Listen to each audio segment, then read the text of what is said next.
Right, today we're going to be talking about how muscle groups fatigue and adapt at different rates.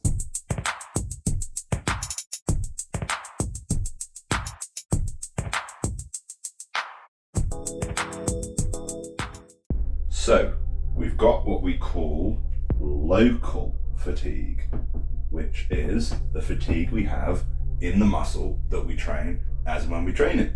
So we train our chest, we do some bench press, we get local fatigue in our chest. But we also get something called systemic fatigue, which is our entire system and our CNS.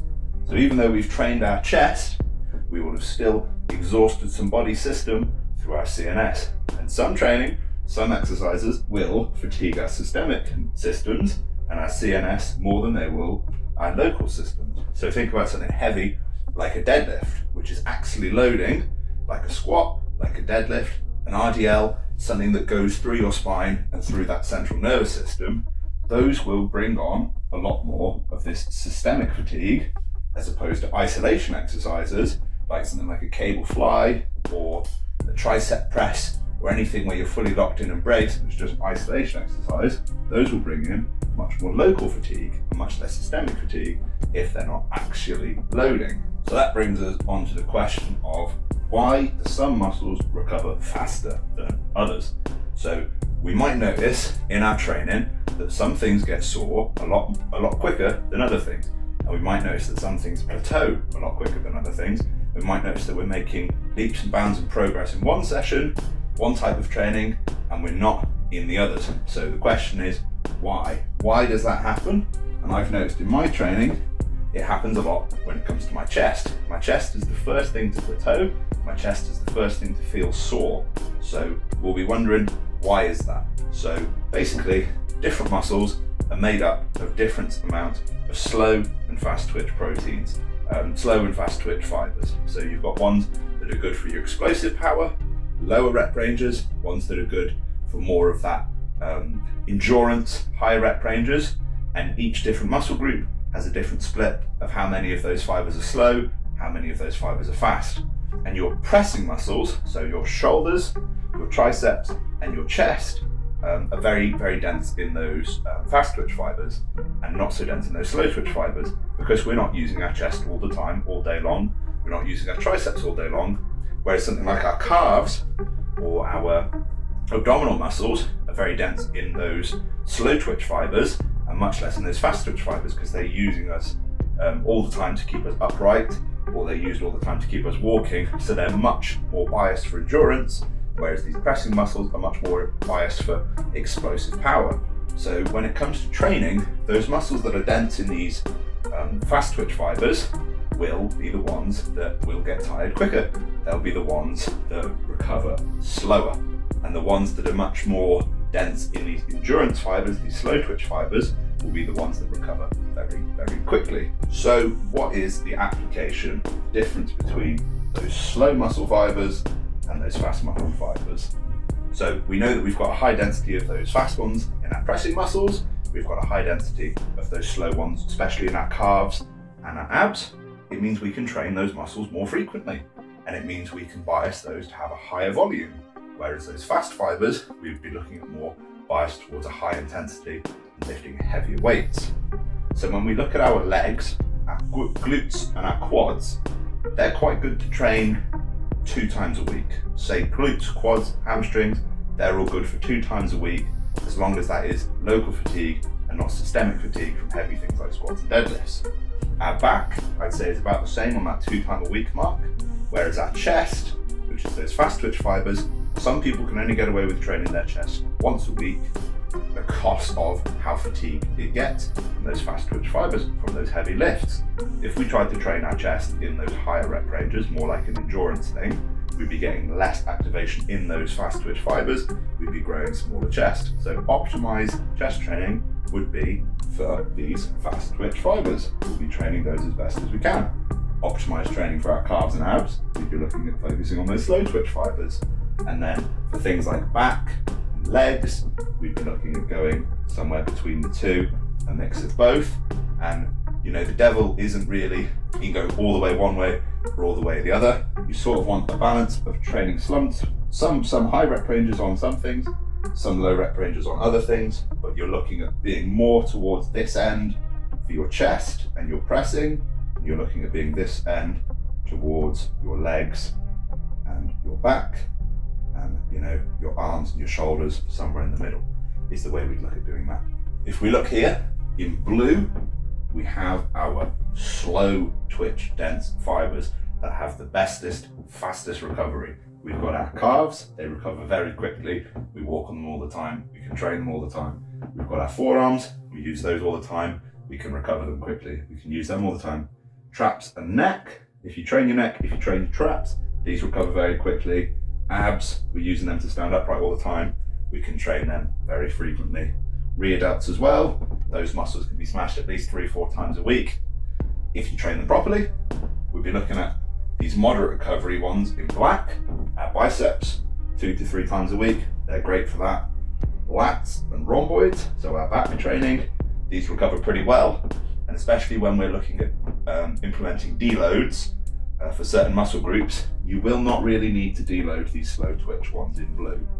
These ones in black, moderate, you might need to deload them every 6 to 8 weeks, maybe get away with every 8 to 10 weeks, whereas I'd say the ones in blue, you can skip the deloading altogether because of how good the recovery is. Quads, hams and glutes, so those big ones there for the legs, we can definitely get away with 2 sessions of legs each week, no problem, as long as our recovery is actually good. And we're saying this is all to do with local fatigue, not systemic fatigue. So there is a chance that if your leg training is very heavy on axial loading, you might only be able to get away with 1 leg day a week. And that is not because you're generating local fatigue in your legs and you're cooking those muscles, it's because you're generating systemic fatigue with all the axial loading and doing your CNS a disservice. So you need to rest out your systemic fatigue and your central nervous system and your spine and your back as opposed to your legs. So if your leg day was something like squats, deadlifts, and then no bracing for any of your isolations, you might have a pretty knackered CNS from that session. Axial loading would be very high, and you might go and do your next leg day, the second one of the week, and you might not have any juice in the tank to do anything axial loading, but you could still get away with doing something, generating local fatigue, like isolation exercises, is the way I'd look at doing it. So, also, we've got our medial delts, shoulder flies, we can do them till we die, 2 or 3 sets a session, 2 or 3 times a week. They are quite quick to recover the medial delts, but I've put them in the moderate category because they're a little bit slower than everything else. So final topic to cover would be these slower to recover muscles and the ones that are denser in those fast twitch fibers. So in the fast twitch fiber category, we've got our chest, we've got our front delts, and we also have our triceps. I've not put them on the board because I'm not really sure where the triceps sit, whether they're medium recovery for some people or slower recovery for other people, such as myself. So they're a bit of an enigma, the triceps, but I'd say they're pretty biased towards those fast twitch fibers, and they are going to get hammered out with our chest and delt training anyway. A lot of the times they are secondary movers in these pressing exercises, but chest and delts, front delts, and triceps, we can get away with training them twice a week, but we just need to be mindful that if we're doing so many presses, we might need to do so many flies on the next session and look into developing that local fatigue as opposed to that systemic fatigue from doing those compound presses. So we do a balance of some isolation work and some press work and not look at only pressing for our chests, because that will generate too much systemic fatigue and it will be too taxing on all of those sort of secondary and accessory muscles that help with the pressing. And then if we look more at the CNS, the lower back and the erectors, these are the ones where we get into problems with things like RDLs, deadlifts, squats. As I say, these heavy axial loading movements, these can really sabotage our training if we do too much of them, we go too heavy on them, we're using improper form, and we're not throwing in tactical deloads, pulling them back on some weight, lowering the volume, lowering the intensity, here, now, and there, when we feel ourselves tiring out, slowing down, plateauing, even losing reps on these things. So the implication of these is that we might need to actually take a full deload from training our lower back and our erectors and our CNS for a week. Maybe every 6 to 8 weeks, or if they're really getting knackered, every 4 to 6 weeks, we'll just pull away everything axial loading for a week, and we'll only focus on doing isolation exercises and compounds that are not axially loading. So throw away anything where there's a bar pressing down through your spine and you have to brace your CNS that way, or anything where there's a bar pulling you down and you have to brace your CNS and your erectors the other way, because that's where the fatigue will generate, and that's where you'll start sabotaging all your other lifts, because you're generating systemic fatigue, which sort of umbrellas over all the local fatigue. So you can generate loads and loads and loads of local fatigue and you can still feel all right. You know, you can train your chest, get loads of local fatigue, but you still feel good to go for your back day the next day. Whereas if you generate loads of systemic fatigue from doing like a deadlift day, and you know, you do a deadlift party with the boys, and then you go and you look at training your chest, that's still, it's not, there's no local fatigue in your chest, but that systemic fatigue is just completely overwriting the fact your chest would usually be good to train, but your body is now knackered, so all that chest training feels a little bit pants, if that makes any sense. So if we're going to get to the bottom line, we're going to sum everything up. We need to have periods of accumulation, and then we need periods of recovery.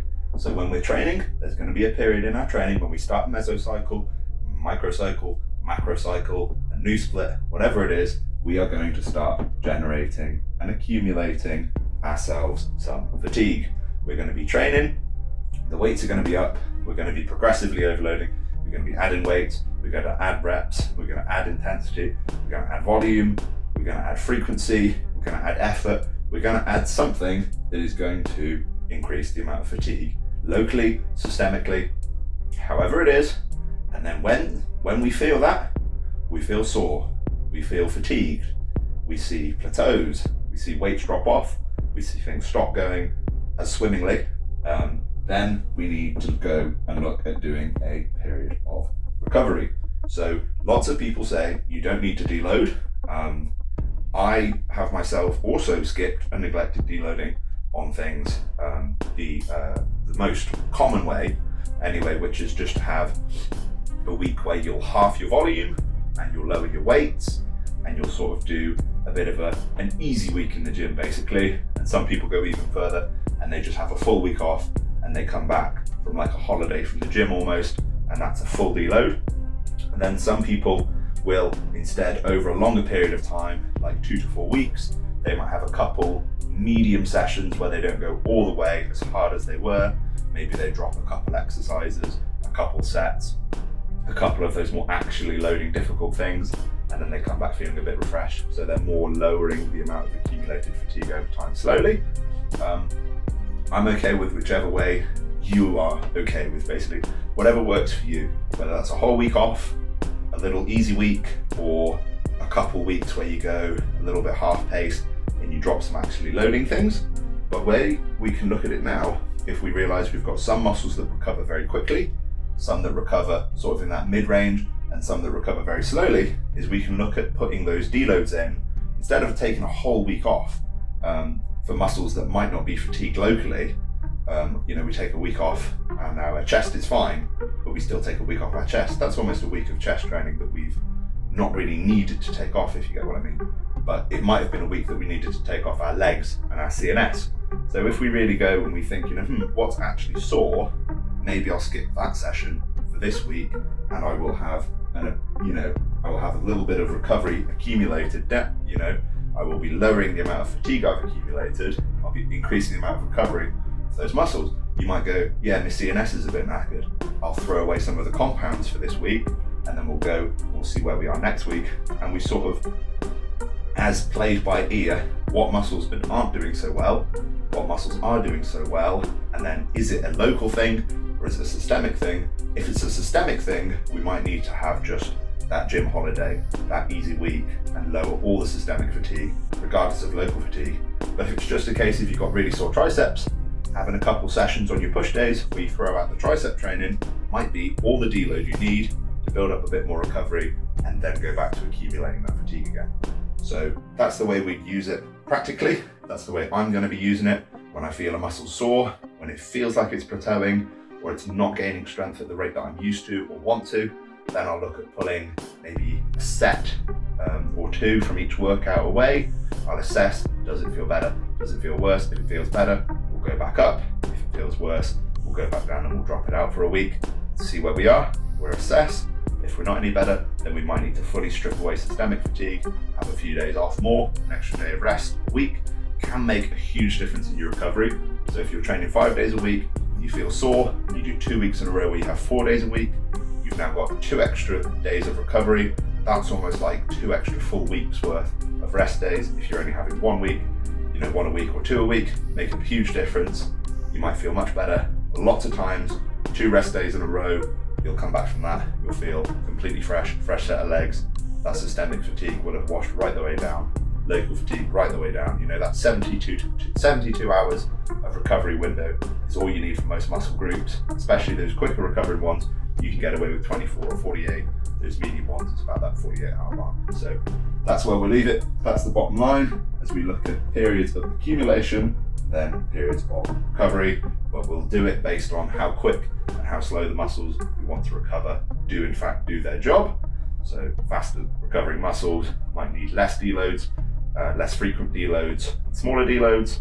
Those medium ground ones might need ones every so often, mid-sized, as we feel a need. And then those slower recovering ones, our chest, triceps, shoulders, we might need to throw in deloads more frequently and have bigger chunks of that volume pulled away, especially with our CNS, bigger chunks pulled away to avoid that systemic fatigue that will impact all of our training. So yeah, that's where we'll leave it. So thank you very much for watching. Please feel free to like, comment and subscribe. Share your thoughts on deloads, recovering. Let me know what videos you'd like to see in the future. Go and have a look around the channel, see what videos we've already got up. We should be posting plenty of things, plenty to learn, plenty to look forward to. So go ahead, drop us a subscribe. I'll see you in the next one. Peace.